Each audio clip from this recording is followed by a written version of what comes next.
Assalamualaikum warahmatullahi wabarakatuh. Apa kabar semuanya? Nah, hari ini kita akan membahas tentang faktor-faktor yang dapat mempengaruhi perencanaan keuangan seseorang. Oke, seperti kita lihat di layar kita pada kali ini. Nah, what influence a person's financial plan?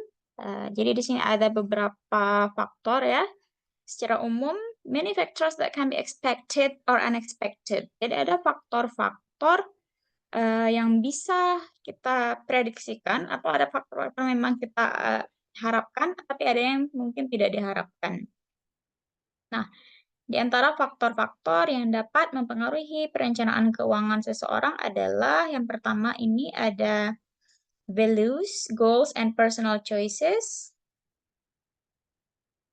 Oke, ini yang pertama ada values, goals, and personal choices. Jadi perencanaan keuangan seseorang itu bisa dipengaruhi oleh nilai-nilai, tujuan, dan pilihan-pilihan yang dia buat sendiri.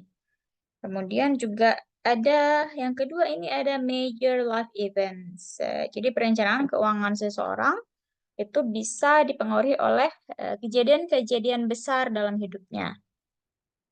Yang ketiga, perencanaan keuangan juga bisa dipengaruhi oleh lifestyle conditions, kondisi gaya hidupnya. Dan yang satu lagi itu ada life cycle needs atau kebutuhan-kebutuhan pada taraf hidup tertentu, pada siklus hidup tertentu. Nah, sekarang kita akan bahas satu persatu dari faktor-faktor tersebut. Dimulai dengan faktor pertama, yaitu values, goals, and personal choices. Jadi, oke, let's check it out. What influence a person's financial plan? The choices you make today impact your future. Nah, yang pertama adalah pilihan-pilihan yang kita buat hari ini, maka dia itu akan berdampak terhadap masa depan kita. Karena kita tahu bahwasanya kehidupan itu kan merupakan eh, continuous dari masa lalu, masa kini, dan masa depan. Jadi apa yang kita pilih hari ini, maka itu akan berdampak terhadap masa depan kita. Apa contohnya? Nah, contohnya adalah contohnya adalah misalkan sekarang kondisi kita adalah kita eh, merupakan mahasiswa. Jadi kalian sudah memilih untuk lanjut kuliah setelah SMA.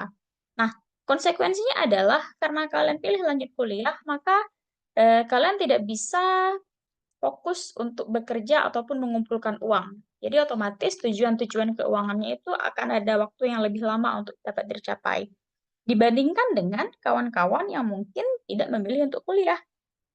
Nah, jadi kalau misalkan ada sepasang anak kembar, si A dan si A itu pilih untuk kuliah, ya, jadi dia tujuan keuangannya itu atau rencana keuangannya itu akan dia sesuaikan dengan kondisi kuliah dia. Artinya apa?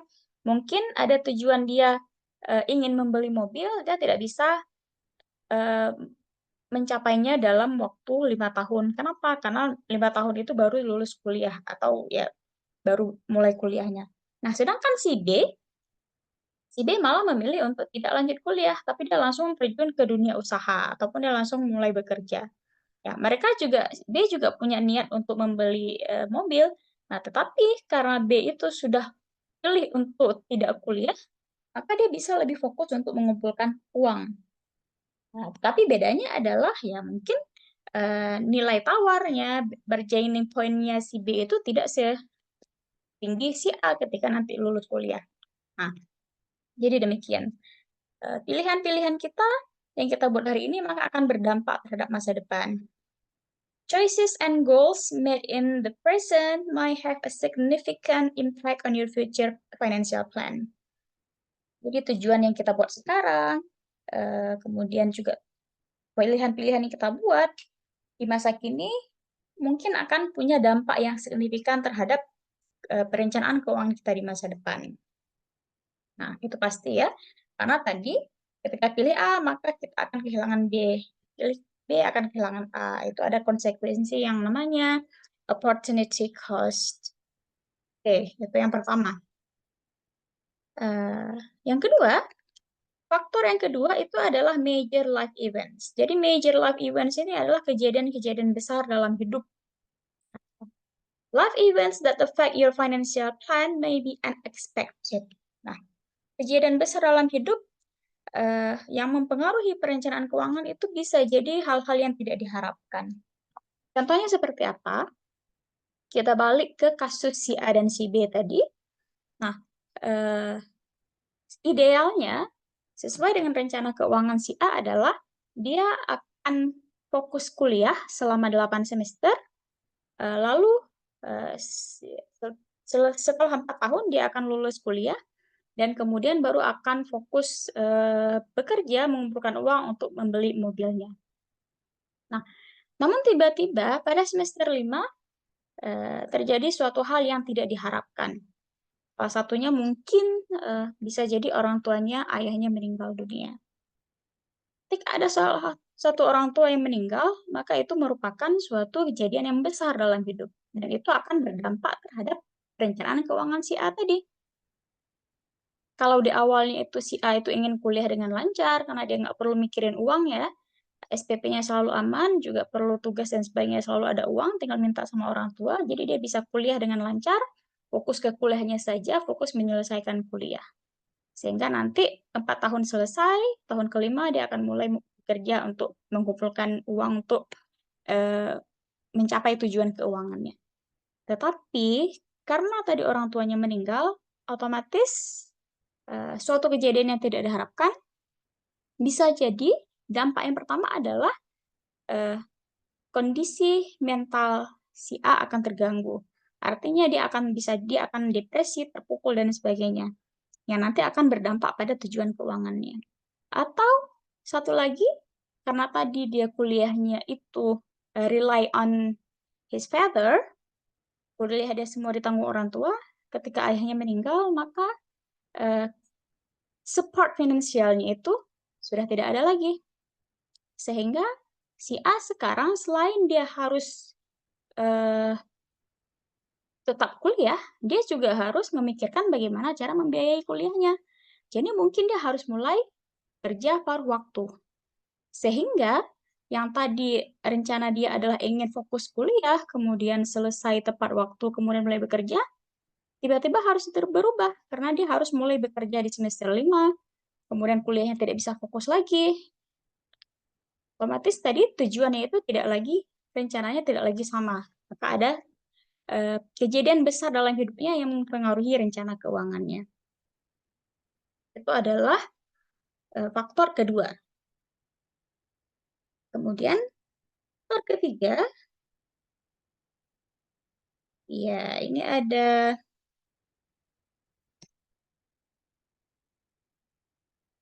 lifestyle condition, kondisi gaya hidup. Ya, kondisi gaya hidup ini sebenarnya berupa pilihan, ada pilihan dan juga ada memang bukan pilihan. Nah, apa aja gaya hidup, kondisi-kondisi gaya hidup yang bisa mempengaruhi perencanaan keuangan? What are examples of lifestyle conditions that may affect a person's financial plan? Yang pertama ada marital status. Oke, jadi gaya hidup seseorang yang menikah itu akan berbeda dengan orang yang single. Jelas ya, status pernikahannya. Kalau menikah, maka rencana keuangannya itu akan menginclude keluarga, tapi kalau single mungkin masih bisa sendiri. Kemudian age, usianya. Semakin semakin dewasa seseorang, maka seharusnya pemikirannya akan semakin dewasa juga. Nah, sehingga dia akan lebih fokus kepada tujuan-tujuan jangka panjang yang memang untuk kesejahteraan jangka panjangnya dibandingkan dengan hanya fokus pada kondisi saat ini. Kemudian income, jelas ya, pendapatan. Pendapatan seseorang akan mempengaruhi perencanaan keuangannya. Minimal mempengaruhi rencana di jangka waktu. Nah, kalau tadi pendapatannya 1 juta per bulan, maka nggak mungkin dia punya rencana untuk beli mobil tadi misalkan dalam jangka waktu 2 tahun. Tapi kalau dia pendapatannya adalah 10 juta per bulan, nah mungkin bisa dicapai dalam 2 tahun. Apalagi kalau pendapatannya adalah 100 juta. Nah, jadi besarnya pendapatan akan berpengaruh terhadap rencana keuangan. Kemudian ada number of dependents. Nah, number of dependents atau jumlah tanggungan.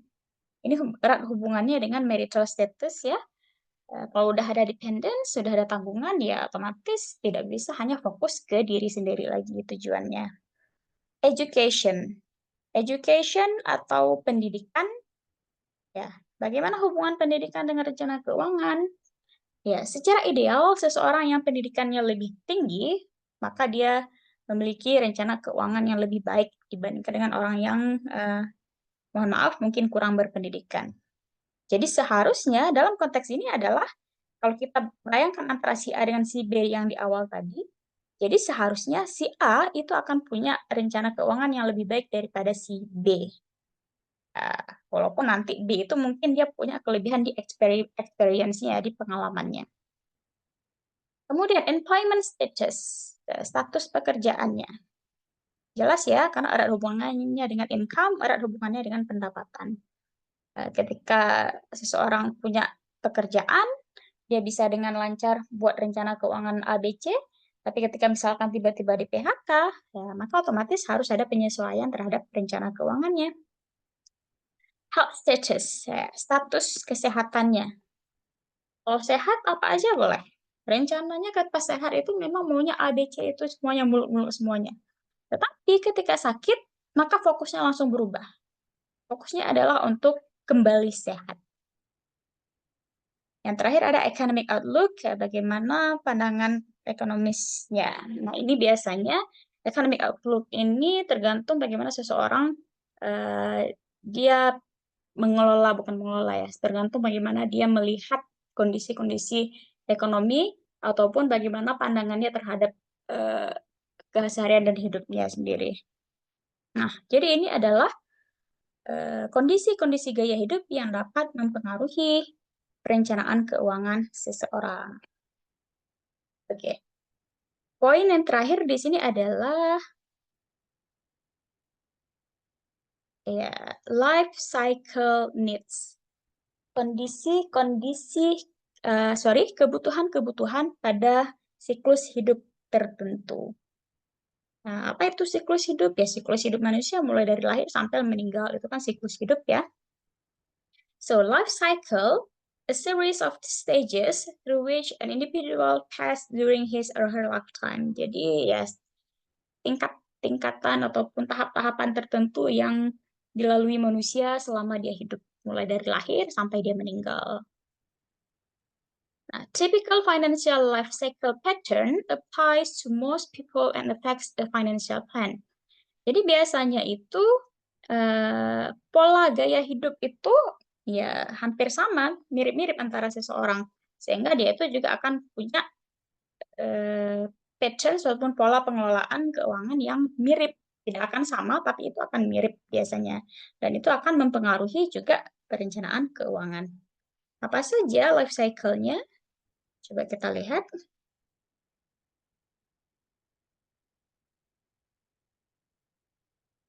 Ya, ini dimulai dari usia 0 tahun sampai 80 tahun ya. Jadi secara life cycle kita dari 0 sampai di sini, sumbu X-nya ini adalah usia, sumbu Y-nya, Y-nya itu adalah income ya, ataupun pendapatan. Jadi ini adalah grafik, garis ini adalah menunjukkan income stream kita, pendapatannya, menunjukkan pendapatan. Secara umum seperti ini. Tidak akan sama persis, tapi ya secara umum bentuknya seperti ini. Jadi dari 0 sampai 20, ini mungkin 21, itu belum ada pendapatan, karena asumsinya adalah masih dalam tahap pelajar ataupun mahasiswa. Nah, 21 ini sudah mulai ada pendapatan. Jadi dari 21 usianya sampai 40 ini sudah mulai meningkat. Ya, jadi pada saat usia 21 kondisinya adalah assets acquisition. Jadi udah mulai ada pendapatan sendiri, udah mulai beli-beli aset ya kecil-kecilan. Kemudian meningkat, meningkat. Nah, kalau sudah ada aset, maka sudah ada kewajiban takaful. Kalau memang asetnya itu dibeli secara lunas, berarti ada asuransinya. Kalau asetnya belum lunas, ya berarti ada liability-nya, ada kreditnya. Kemudian semakin meningkat di usia menjelang 30, udah ada aset tadi, maka sudah mulai ada savings or investment. Idealnya di bawah 30 itu udah mulai punya tabungan atau investasi. Nah, kemudian naik lagi, usia 30 mulai ada benefits ataupun tunjangan-tunjangan, kemudian ya sesuai dengan penambahan income, maka akan ada penambahan tax ataupun pajak. Nah, naik lagi sampai usia di 40 tahun. Di usia 40 tahun itu sudah mulai hampir mencapai puncaknya, maka udah mulai membuat rencana tentang retirement, rencana untuk pensiun dan tentang aset-aset pembagian estate-nya. Nah, usia 55 adalah puncak karirnya, puncak pendapatannya, sampai akhirnya mulai menurun kembali di usia 60 sekian. 60 ke bawah sampai nanti masa retirement atau masa pensiun. Nah, ini memang tidak sama untuk semua orang, tapi secara umum polanya, grafiknya akan seperti ini. Oke, kita lanjut bahas sedikit lagi tentang life cycle. Nah, kondisinya seperti ini ya, kira-kira. Jadi dari usia 1 sampai 20, ini stage 1-nya itu adalah basic wealth protection. Udah mulai ada aset, maka asetnya itu harus diproteksi. Baik itu dengan cara asuransi ataupun dengan cara lainnya.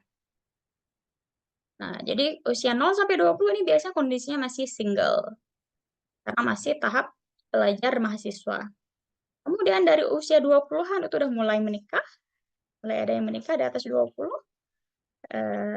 Di atas 30-an atau 30 udah mulai start and raise family. Jadi menikah, kemudian udah mulai punya keluarga, punya anak. Nah, tahapan kedua dalam perencanaan keuangan tadi, setelah ada wealth protection, maka adalah wealth accumulation. Jadi mulai mengumpulkan kekayaan. Udah ada tadi kekayaan sedikit, kemudian langsung mulai mengumpulkan kerja, fokus kerja untuk mengumpulkan aset. Nah, usia 55, approaching retirement years. Jadi udah mulai dekat dengan masa pensiun. Kemudian 67 udah mulai retirement. Sudah mulai pensiun. Tahapan terakhirnya adalah wealth distribution. Jadi tadi udah di awal itu sudah memproteksi, kemudian masa-masa puncak karir itu juga untuk beli-beli aset, banyak kekayaannya. Nah, di masa-masa pensiun itu sudah mulai mendistribusikan, sudah mulai bagi-bagi. Artinya kan udah punya biaya kasih untuk anak, berapa yang dikasih untuk anak, mulai buat estate planning, untuk perencanaan waris, dan sebagainya. Karena di sini kondisinya adalah 67 tahun, idealnya 67 tahun itu orang mungkin sudah tidak lagi fokus bekerja ya, karena udah fokus untuk menikmati masa pensiunnya.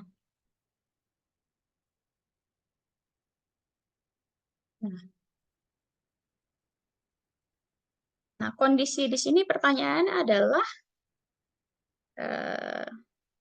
which stage of the financial life cycle are you in? Sekarang kalian ini ada di stage yang mana? Ada di tingkatan yang mana? Stage 1 kah? Stage 1 itu apa? Basic wealth protection, focus on building financial security. Jadi udah proteksi kekayaannya. Fokus dulu setiap ada aset dibeli proteksinya, ada aset dibeli proteksinya.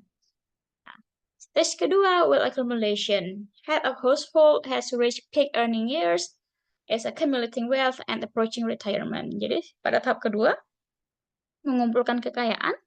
Nah, kepala rumah tangga sudah mencapai puncak karirnya dan juga sedang mengumpulkan aset, kekayaan, dan mulai mendekati masa pensiun.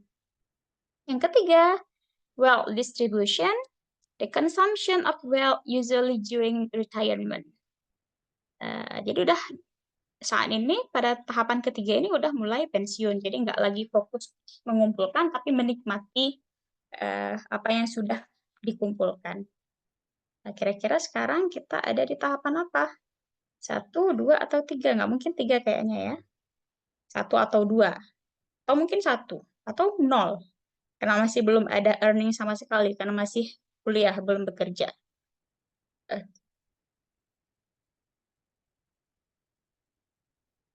Nah, di sini tadi di stage 1, Basic wealth protection, protecting your future. Jadi fokus untuk memproteksi masa depan.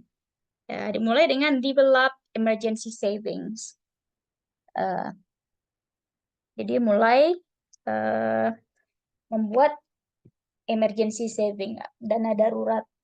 Kemudian develop positive credit. Ya, positive credit berarti skor kreditnya diperbaiki, bukan diperbaiki ya. Kalau kita kan bisa lihat skor kredit itu dengan BI checking. Kalau BI checkingnya udah merah, maka skor kreditnya itu udah jelek. Kemudian begin investing in retirement. Selama sudah mulai bekerja, maka sudah harus mulai berinvestasi untuk pensiun. Karena kita tidak berencana bekerja seumur hidup. Kemudian purchase insurance. Ya. Udah ada aset, maka asetnya itu diproteksi dengan asuransi. Stage 2, wealth accumulation. Mengumpulkan kekayaan, giving it to yourself. Nah, jadi kita menikmati untuk diri sendiri. Investing to build wealth. Memang fokus ke investasi. And purchasing a home di sini ya. Membeli rumah. Kenapa? Rumah itu merupakan investasi. Nah, kalau kondisi sekarang kan disebut generasi Z ataupun generasi milenial sekarang. Yang di atas sebelum Z itu kesulitan membeli rumah. Karena memang harga rumah itu sudah tinggi. Nah, tapi ya sebenarnya rumah itu merupakan investasi. Makanya di sini stage di wealth accumulation salah satunya adalah untuk purchasing a home, membeli rumah. Di tahapan ketiga, nah giving it to your chosen ones. Jadi tadi tahapan kedua kita menikmati sendiri, tahapan ketiga ya bagi-bagilah ke siapa, ke anak, cucu dan sebagainya. Mulai itu buat perencanaan hibah, wasiat, warisan, wakaf dan sebagainya. Estate planning, giving it to your chosen one. Oke. Jadi di sini kira-kira what factors of event in person's life could cause the typical financial life cycle to change or vary? Nah, ini tadi. Apa faktor ataupun events dalam kehidupan seseorang yang bisa membuat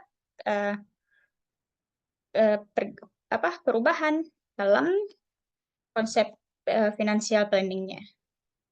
Ya, balik tadi ya, ketika misalkan dia biasanya itu merupakan yang ditanggung, terus tiba-tiba harus menanggung.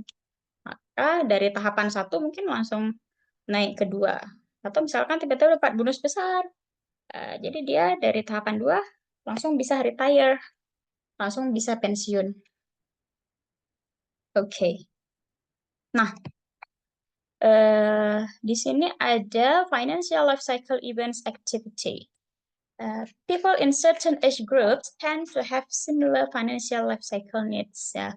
Orang-orang yang berada pada kelompok usia tertentu cenderung memiliki kebutuhan finansial yang mirip. Jadi contohnya high school 13 sampai 17 itu apa kebutuhannya? Young adult 18 sampai 24 apa kebutuhannya? Kemudian adult with or without children 25 itu 34 kebutuhannya apa aja? Working parents are adult. Ya, orang tua pekerja ataupun orang tua ataupun ya bukan orang tua tapi memang dewasa bekerja. Midlife paruh baya 45-54, pre-retirement 55 sampai 64, retired 65 and older. Jadi 65 itu udah harus pensiun seharusnya ya, tidak fokus lagi mengumpulkan kekayaan. Nah, di sini kita diminta untuk determine what types of financial planning might occur for each age. Jadi coba kita tentukan apa kira-kira kebutuhan ataupun apa perencanaan keuangan yang apa yang mungkin akan terjadi pada setiap kelompok-kelompok usia ini. Nah, oke. Jadi demikianlah materi kita untuk hari ini, yaitu tentang faktor-faktor yang mempengaruhi perencanaan keuangan. Secara umum tadi ada 4, ya. Kita balik ke awal. Faktor pertamanya adalah values, goals, and personal choices, nilai-nilai, tujuan-tujuan, dan pilihan pribadi. Yang kedua itu ada major life events, kejadian-kejadian besar dalam hidup. Yang ketiga ada lifestyle conditions, kondisi gaya hidup. Dan yang terakhir adalah life cycle needs. Ya, semoga ada manfaatnya dari materi kita hari ini. Terima kasih sudah menonton. Assalamualaikum warahmatullahi wabarakatuh.